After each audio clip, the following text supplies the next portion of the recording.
Notre veto est là. Présentez-moi la bête qui est devant vous juste avant, pour ceux qui nous rejoignent. Eh ben, pour ceux qui nous rejoignent, cette petite minette noire est une réfugiée politique qu'on a trouvée dans la rue à un moment donné, qui n'a toujours pas de nom parce qu'on a cherché vainement un propriétaire attendu qu'elle n'a pas d'identification.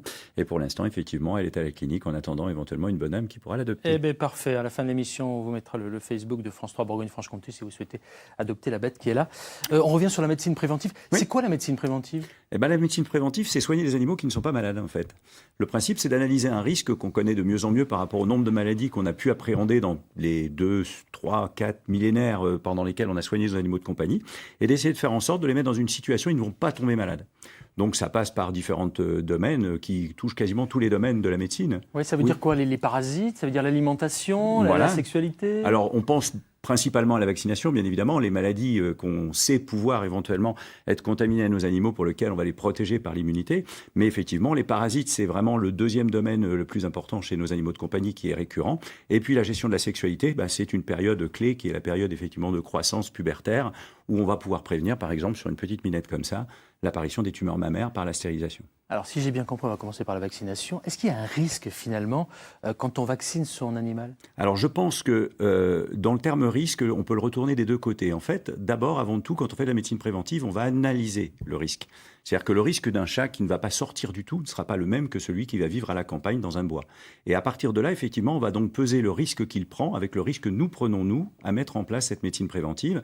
Toute vaccination est un risque, bien évidemment. Il y a toujours un risque. Il y a déjà le risque que ça le fatigue un petit peu, qu'il y ait une petite boule au point d'injection, une petite douleur, une petite sensibilité. Maintenant, contrairement à ce qu'on entend, on ne tue pas un animal en le vaccinant.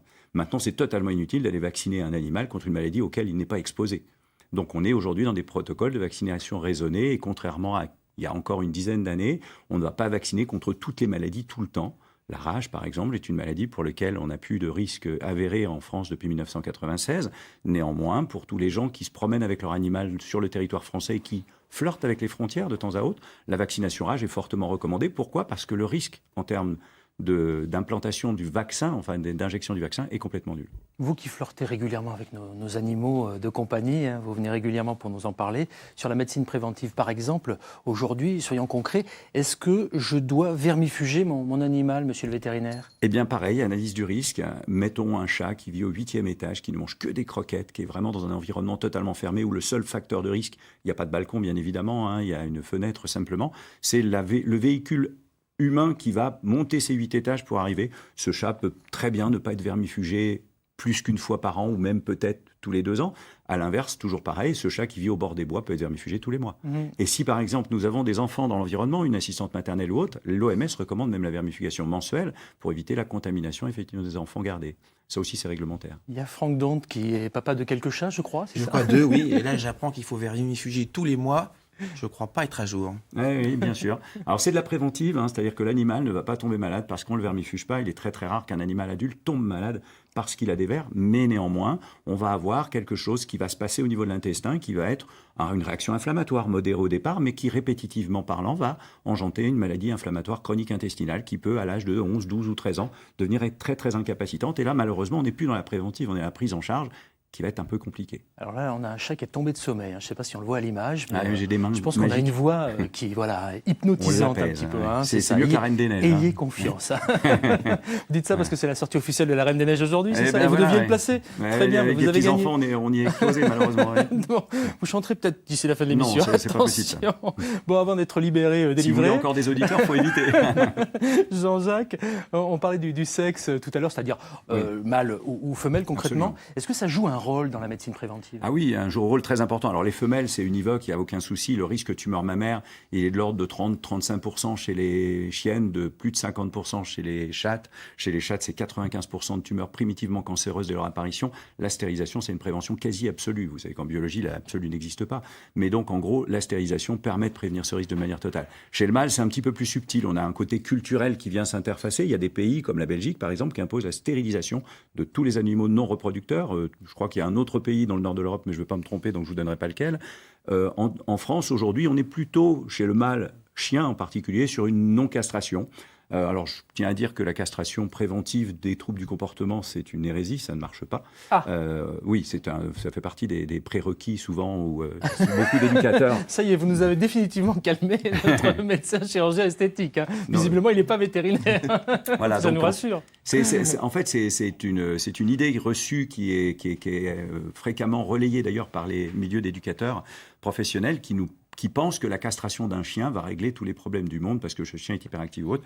Or, en tant que comportementaliste, c'est absolument faux. Hein. Donc, la castration, c'est un choix culturel. Je décide de castrer mon chien pour certaines raisons. Bon, il fuguera peut-être un petit peu moins parce qu'il n'y a pas les femelles en chaleur dans le coin, etc. etc. Mais ça s'arrêtera là. Il ne sera pas plus calme, il ne sera pas plus zen, il ne sera pas moins agressif. C'est complètement faux. Alors, j'ai noté, vaccination, on a parlé du sexe, on a parlé de vermifuger, etc. sur son animal. Et puis, on a tendu le coup à quelques idées reçues. Toujours sur la médecine préventive. Et pour terminer, il y a forcément l'alimentation. Parce qu'on se dit tous, mais dites donc, ce sacré veto, il nous vend des croquettes. Est-ce que la médecine préventive, finalement, appliquée à la nutrition, c'est pour nous vendre des super croquettes, Jean-Jacques? Alors, il y a un côté commercial, il ne faut pas se le cacher, mais qui touche peu le vétérinaire, qui est quand même très minoritaire sur ce marché très très riche. Non, c'est surtout effectivement le conseil. Le veto va être là pour engendrer, effectivement, déjà recueillir les attentes du client, celui qui veut nourrir avec un aliment ménager, avec du barf ou autre. On va être là pour le guider, pour l'accompagner, pour éviter les erreurs.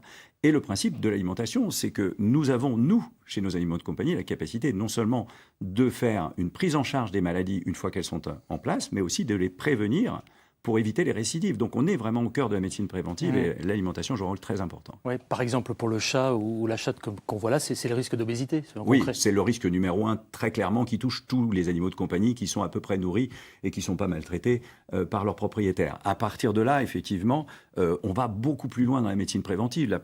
Puisqu'on a une petite minette ici, le risque préventif et urinaire chez le chat est majeur et le fait de mettre à sa disposition une alimentation à base d'une croquette peut vraiment prévenir ce risque, à partir du moment où ils boivent à côté, bien sûr.